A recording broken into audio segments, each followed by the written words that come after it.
नमस्कार, मैं हूं प्रतीक त्रिवेदी और आज एक बेहद संवेदनशील मुद्दे के साथ आपके बीच में हाजिर हूं। आंकड़े सच बताते हैं, सच बोलते हैं, लेकिन कभी कभी आंकड़े बड़ा डराते भी हैं। और सच तो यह है कि जो मेरे पास आज आंकड़े हैं वो थोड़ा सा आपको डराएंगे और हकीकत बयां करेंगे। सच ये है कि जिसकी बात करने जा रहा हूं वो हमारे आपके जीवन से रोज उसका वाबस्ता है, रोज उससे जुड़े हुए हैं। यानी मैं सड़क सुरक्षा की बात कर रहा हूं। सड़क सुरक्षा अभियान 2024 यानी 24। आंकड़े ये कहते हैं कि 2022 के मिनिस्ट्री ऑफ ट्रांसपोर्ट के वो ये कहते हैं कि एक साल यानी 2022 में जो मौतें हुई वो 1,68,000 डेथ हुई सड़क पर। और अगर उसकी बात करें दुर्घटनाएं कितनी हुई तो 4,61,000 साल में, 4,61,000। और इनमें सबसे चौंकाने वाली बात यह थी कि ज्यादातर ये जो 30,000 दुर्घटनाएं थी वो यूनिवर्सिटी कैंपस या जो इंस्टीट्यूशन हैं या कॉलेजेस हैं वहां हुई। चौंकाने वाले आंकड़े हैं ना, लेकिन सच है ये। लेकिन मुझे मालूम है ये आंकड़े अभी आपके दिमाग में, जहन में घुसे नहीं हैं, तो मैं इनको छोटा कर देता हूं, इतना छोटा कर देता हूं कि आपको समझ में आ जाए कि सच क्या है। एक घंटे में 19 मौतें होती हैं। एक घंटे में कितनी? 19 मौतें होती हैं। अब आपके समझ में आया होगा कि ये बात क्या है। आप तमाम सारे लोग जो आज हम एमआईटी यूनिवर्सिटी में मौजूद हैं उनसे बात करेंगे। आखिर सड़क पर जब चलते हैं तो दिक्कतें क्या आती हैं और कैसे हम सुरक्षित हो सकते हैं, इस पर बात करेंगे। क्या नाम है आपका? मेरा नाम करण है। करण क्या कर रहे हैं आप यहाँ? MBA HR में हूँ। MBA HR में तो बहुत रिस्पॉन्सिबिलिटी वाला काम है इनके पास आगे आने वाले समय में। और आपका नाम? अनिका। तो आप सड़क सुरक्षा से क्या समझते हैं? मैं अगर आपसे पूछूं तो जहन में सबसे पहले क्या चीज आती है आपके? जी बेसिकली सबसे पहली चीज़ हमारे हेलमेट ही आती है, क्योंकि हमारे यहाँ पे मोस्टली जितनी भी जनता है मोस्टली बाइक पे ट्रैवल करती है, एंड बाइक पे ट्रैवल करने के लिए सबसे पहली सेफ्टी आपकी हेलमेट है, तो सबसे पहली चीज़ वही आती है। सबसे पहली चीज आती है सुरक्षा। मैंने एक शब्द निकाला, सुरक्षा। अब सवाल यह है कि इससे काम चल जाता है।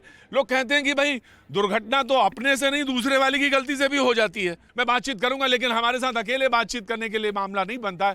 शैलेश हमारे बहुत पुराने मित्र और लगभग 17-18 बरस से, और कहना चाहिए लगभग 20 बरस से सड़क सुरक्षा पे काम कर रहे हैं। शैलेश सिन्हा जी, इनको जरा थोड़ा बता दीजिए। इन्होंने बोला सेफ्टी के लिए हेलमेट चाहिए। मैं बोलता हूँ सबसे पहला काम है कि मेरी रिस्पॉन्सिबिलिटी क्या है। सबसे पहले जैसे ही मैं घर से निकलता हूँ मेरे अंदर एक ये भावना होनी चाहिए कि मेरी वजह से किसी का नुकसान ना हो। सबसे पहली मेरी रिस्पॉन्सिबिलिटी ये है, बिकॉज मेरा ये कहना है कि गाड़ी एक प्रकार का हथियार है। अगर इसका सही से इस्तेमाल नहीं किया तो ये किसी की भी जान लेता है। अभी जो आपने आंकड़े बताए 1,68,000, तो ये तो ऑन पेपर है। सच है ये, और कितना डरावना है। एक घंटे में 19 मौतें। जिंदगी इतनी सस्ती तो नहीं है।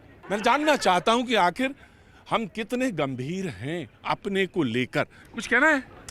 बस यही कहना चाहेंगे कि लोगों को सारे ऐसे सड़क सुरक्षा के पालन करना चाहिए। जब आप घर से बाहर निकलते हो तो कभी डर लगता है, कभी रोड क्रॉस करते में कभी लगता है कि चलो क्रॉस कर लेते हैं, कौन उतनी दूर तक चल के जाएगा, यहीं से क्रॉस कर लेते हैं, लगता है। जी बिल्कुल। और एक चीज़ मेरे को अभी भी बताई जाती है कि हमेशा हमें अपने आसपास देख के चलना चाहिए, अपनी ऑब्जर्वेशन अच्छे से बनानी चाहिए, कि सबसे ज़्यादा दुर्घटना तभी होगी अगर हम अपने आसपास नहीं देखेंगे। आप सोच रहे होंगे ये दुर्घटना पे बात कर रहे हैं और दुर्घटना पे ही बात करे चले जा रहे हैं। सवाल नहीं आ रहा है अभी भी। सवाल कैसे आएगा दिमाग में? वो चीजें जब आप सड़क पर हो या खुद को सोचें, रियलाइज करें कि हम सड़क पर हैं तो समझ में आएगी बात, और करते हैं। लेकिन जब सवाल पूछने की बारी आती है तो या ना कहीं चुप हो जाते हैं थोड़ा सा। आज मन नहीं है क्या? नहीं ऐसा नहीं। हाँ मन है। क्या करते हैं सर? MBA HR वाले बहुत हैं। तो जब आप हायर करेंगे तो क्या दिमाग में रखेंगे? और जब HR डिपार्टमेंट में पहुंच गए तो उसके बाद अपने स्टाफ के लोगों को अगर बताना होगा तो सबसे पहले क्या चीज़ बताएंगे आप? मैं एज ए HR पूछता हूँ आपसे। HR हेड हैं आप किसी कंपनी में, उसके बाद चलिए मान लीजिए आज आप हायर हो गए। Thank you. God bless you.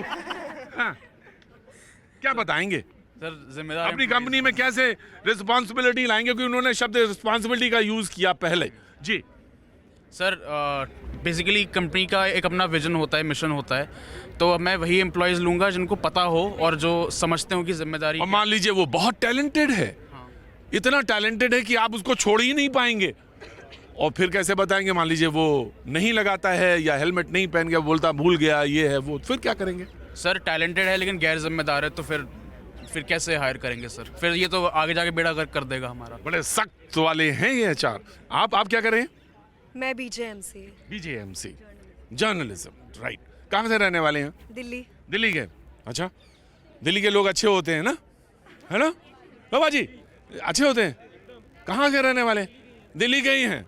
Delhi वाला बताता, बड़े गर्व के साथ बताता है कि मैं दिल्ली का ही हूँ। लेकिन सवाल ये कि अगर रिस्पॉन्सिबिलिटी हो और हम रिस्पॉन्सिबल सिटीजन हैं तो कितनी दुर्घटनाएं बच सकती हैं। आपने स्टैट्स की बात की तो 100% में से 67% इररिस्पॉन्सिबल बिहेवियर है एक्सीडेंट का रीज़न।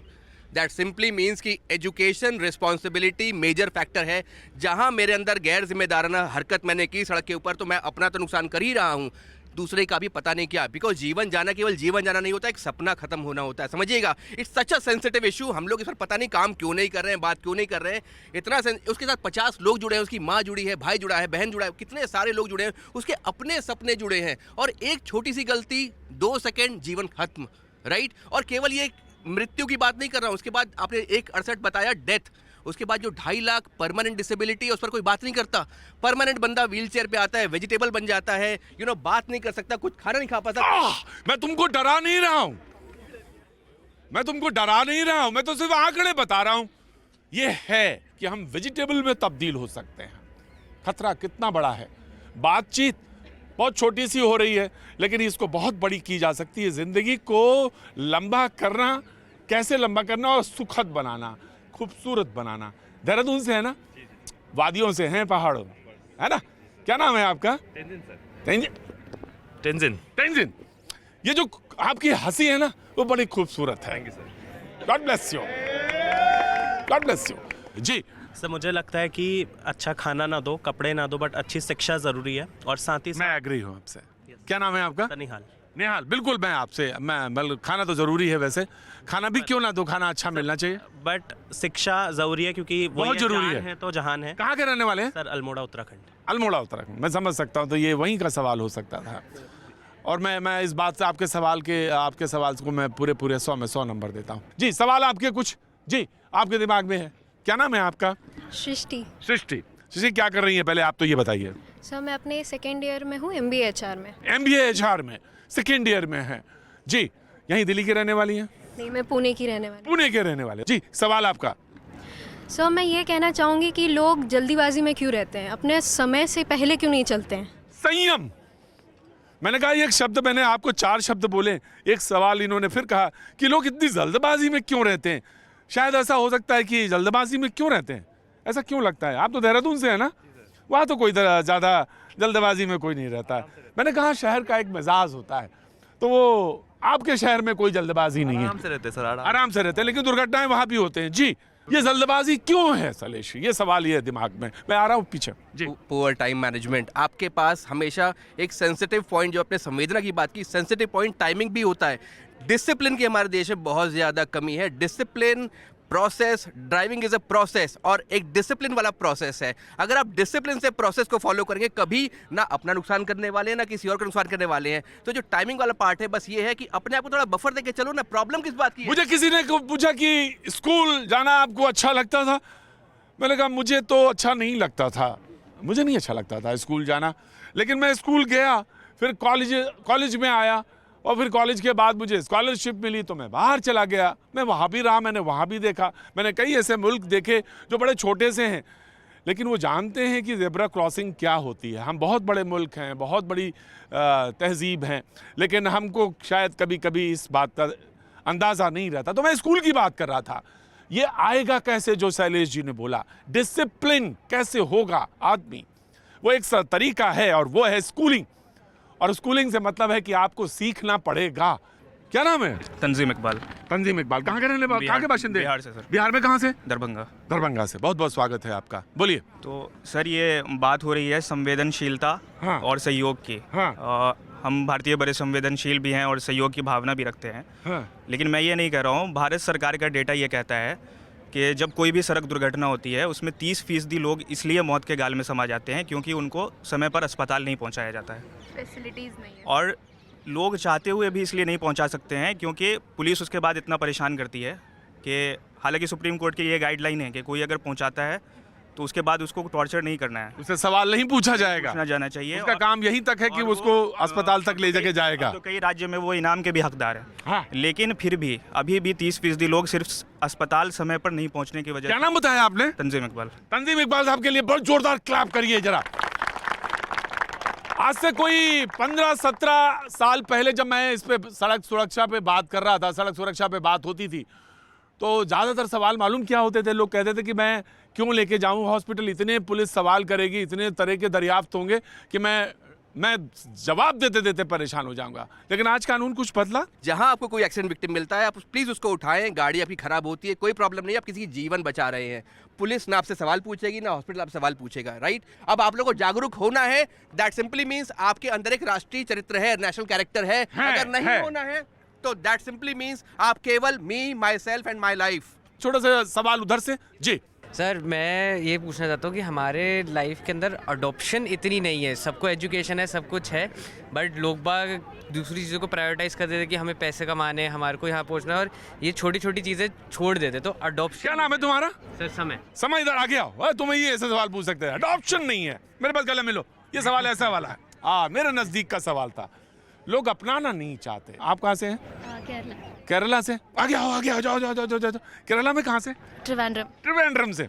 मैं गया हूँ त्रिवेंद्रम। मुझे दिक्कत हुई थी शो में वहाँ करने में, लेकिन मैंने कर लिया। नहीं, हाउ आई मैनेज। ठीक है ना? बस। तो want to say something? I agree with all the people who said it's at the end of the day it's not about like blaming one person.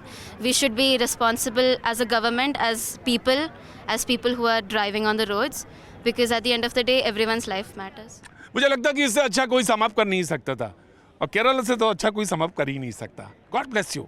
जी हाँ मैम, बोलिए। मुझे 30 साल हो गए गाड़ी चलाते हुए। हाँ जी, आगे आइए। आपसे ज़्यादा अनुभवी तो कोई है ही नहीं। मैं तो गाड़ी चलाता ही नहीं हूँ, मैं तो गाड़ी पे बात कर रहा था। नहीं, मुझे 30 साल हो गए गाड़ी चलाते हुए। हाँ। और मेरा एक अनुभव है कि हमें पेडेस्ट्रियंस को भी एजुकेट करना चाहिए। रिक्शे वालों को, ई रिक्शे वालों को, who just go haywire, जिनकी वजह से एक्सीडेंट हो जाता है। They are a nuisance on the road, but the thing is they should also be educated. बात न्यूसेंस से मतलब ये थी कि उनके वो हिस्सा है, लेकिन तमाम तरह की गति जो है सड़क, एक ही सड़क पे चल रही है। 100 वाले भी चला रहे हैं और 15 वाले भी चला रहे हैं। जल्दी बोलो, जल्दी चलो, देर हो रही है। देना चाहूँगा कि तेज चलेंगे तो चोट पाँव पर लगा बैठेंगे। तेज चलेंगे तो चोट पाँव पर लगा बैठेंगे। 2 पल की खुशियों में जिंदगी दांव पर। तो बस इतना है। सारे सबक आपके पास है। फॉलो आपको करना है, हमें करना है, और बातचीत बस यूं ही करना है।